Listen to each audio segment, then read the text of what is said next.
Babacar, bonsoir. Donc aujourd'hui on est ici à l'université de l'île de droit et de gestion où tu exposes dans la bibliothèque, dans l'espace culture. Est-ce que tu peux nous présenter un peu ton exposition, nous dire comment elle a été créée, à quelle initiative? En fait, l'exposition a été créée. L'initiative, c'est la fac qui m'a contacté pour faire cette exposition. Et donc moi, de tout cœur, ça me fait plaisir aussi de promouvoir la culture africaine. Voilà, dans les bibliothèques et partout où je peux le faire. Tu peux nous présenter un peu l'expo, qu'est-ce que tu as choisi comme toile? On retrouve des toiles qu'on a déjà vues dans d'autres expositions. Qu'est-ce que tu as voulu transmettre de ton travail? Bon, en fait, mon travail, je suis un artiste africain, donc je travaille dans l'art ethnique qui reflète mes origines. Et le reste, je fais de l'art contemporain, de l'abstrait, de l'art moderne. Voilà, d'où cette mélange de styles, ce mélange de styles et de couleurs. Voilà. Est-ce que tu peux nous présenter la toile qui est derrière toi et nous dire comment tu l'as travaillée? Cette toile, je l'appelle Harmonie. Si vous regardez bien la toile, donc j'ai mis un fond très coloré de l'autre côté, et sur ce côté-ci, je l'ai un peu assombri pour tout simplement refléter la vie la vie qui a du noir, du jaune, je sais pas si vous comprenez bien ce que je veux dire. Voilà, avec ses hauts et ses bas, ses misères et ses gaietés, la joie, tout ce qui représente la vie. Donc la guitare, c'est un instrument qui fait rêver, qui fait plaisir. Donc cette toile intitulée, la toile s'appelle Harmonie. Donc voilà, pour dire en un seul mot que le mal et le bien qui regroupe la vie humaine. Est-ce que c'est aussi des thèmes qui reviennent souvent dans tes autres toiles?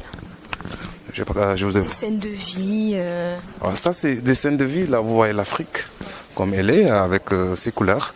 Voilà, l'Afrique et ses cultures, tout ça. Là, je choisis le thème des Maasai, des guerriers Maasai qui sont très connus dans le monde entier. Et donc, j'ai eu l'initiative de peindre, l'intention de peindre ces personnages parce que c'est un ethnique que j'adore. Voilà, j'apprécie ces gens-là de par leur quotidien, puis voilà, tout ça. Et j'ai vu aussi que tu as fait une série d'animaux de la savane. La savane, si je peins et que je fais pas des animaux, là, on va me demander qu'est-ce que tu es en train de faire. Donc voilà, d'où l'esprit des éléphants, l'éléphant qui est connu en Afrique. Donc voilà, pour des girafes, des lions. Des animaux d'Afrique. Est-ce que tu as l'habitude d'exposer dans des lieux comme ça, dans une université, d'être en contact avec des étudiants, un public jeune? En fait, c'est la première fois. Donc c'est la première fois. Bon, moi, comme je disais, hein, la peinture, c'est ma passion, donc c'est ma vie. Donc je continue toujours à peindre parce que ce qui m'intéresse aussi dans l'art, c'est l'art de regrouper tous ces gens-là, quoi. Ça, c'est pas petit. Donc je parcours la France et ça me permet de découvrir aussi ma nouvelle culture, qui est la culture française, que j'ai beaucoup à apprendre là-dessus. Donc je parcours la France à peindre pour montrer ma culture et apprendre aussi ma nouvelle culture, qui est la France. Les bibliothèques, c'est un espace un peu privilégié puisque les gens viennent en étant ouverts à la culture. Donc pour une exposition peinture, c'est un lieu idéal, non? Oui, et surtout la jeunesse. Surtout la jeunesse. Parce qu'une jeunesse, c'est la graine ce sont les graines de l'avenir. Il y en a qui connaissent pas l'Afrique, voilà, et tout. Donc peut-être à travers mes œuvres, ils vont avoir un petit... un point de vue. Un point de vue sur l'Afrique. Est-ce que vous pouvez nous dire comment s'est faite la rencontre avec Babacar?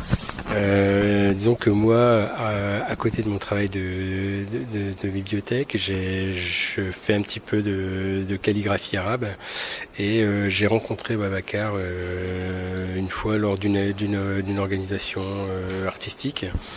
J'ai découvert ce qu'il faisait, ça m'a tout de suite plu.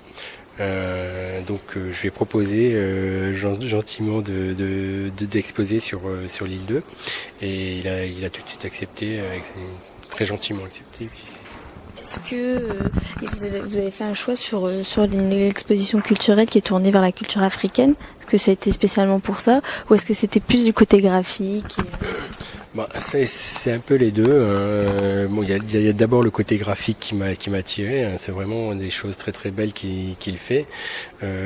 Puis c'était aussi pour faire découvrir aussi d'autres cultures à des étudiants qui ont envie de connaître aussi d'autres cultures. Ici, on est dans l'espace culturel de la bibliothèque universitaire. Est-ce que vous pouvez nous expliquer à quoi sert ce lieu? C'est un lieu où les étudiants viennent lire le journal, des BD, se détendre un petit peu. Donc il y a aussi des DVD qui peuvent emprunter. Donc c'est essentiellement un lieu plus tranquille, de détente, je dirais, par rapport aux salles de travail. Est-ce que vous avez eu des retours des étudiants par rapport à l'exposition de Babacar? Comment ils l'ont trouvé? Est-ce que ça les a intrigués? Alors, il faut lire déjà le livre d'or. Vous voyez qu'il y a que des commentaires positifs. Hein. C'est les couleurs chaudes de l'Afrique, etc. Donc, oui, c'est vraiment quelque chose qui intéresse les étudiants pour la grande majorité, je crois. Vous savez déjà quelle sera la prochaine expo ici à la BU? La prochaine expo, non, je l'ai pas en tête. Je ne l'ai pas en tête. Je crois que c'est une expo photo, mais je ne suis pas sûr. Celle-ci, c'est Elle sera là jusqu'au 18 décembre, si je me trompe pas. Voilà.